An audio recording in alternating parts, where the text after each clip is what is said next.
প্রিয় দেশবাসী, এই সময় কতগুলা প্রসঙ্গ একেবারেই গুরুত্বপূর্ণ। 24-এ যে পরিবর্তন হয়েছে, এই পরিবর্তনের এক বিশাল আকাঙ্ক্ষার জায়গা রয়েছে। বিশেষ করে যে তরুণ ছাত্র সমাজ জীবন বাজি রেখে তারা রুখে দাঁড়িয়েছিল এবং জনগণও তাদের ডাকে সাড়া দিয়েছিল। জনগণ মনে করে বিগত সরকার আমলে মানুষের সকল অধিকার কেড়ে নেওয়া হয়েছিল, বিশেষ করে ভোটের অধিকারকে একেবারেই কেড়ে নেওয়া হয়েছিল। পরপর 3টি নির্বাচনের নামে চরম তামাশা করা হয়েছে এই জাতির সাথে।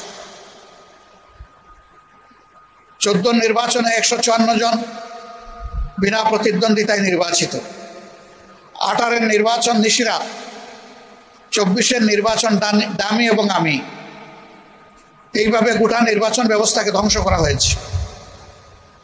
একদিকে যেমন মানুষের ভোটের অধিকার কেড়ে নেওয়া হয়েছে, ঠিক তার পাশাপাশি মানুষের অন্তরে নির্বাচন সম্পর্কে এক ধরনের অনীহা তৈরি করা হয়েছে। এর অবসানের জন্য অবশ্যই এমন একটি নির্বাচন হতে হবে যেই নির্বাচনের মাধ্যমে জনগণের মতের প্রতিফলন হবে এবং জনগণের কাঙ্ক্ষিত প্রতিনিধিরা নির্বাচিত হয়ে জনগণের নেতৃত্ব প্রদান করবেন। এদেশেই তার নজির রয়েছে। 90-এর গণ আন্দোলনের পরে, গণ অভ্যুত্থানের পরে যে নির্বাচনটি অনুষ্ঠিত হয়েছিল, তখনও সংবিধানে কোনো প্রভিশন ছিল না এই ধরনের সরকারের।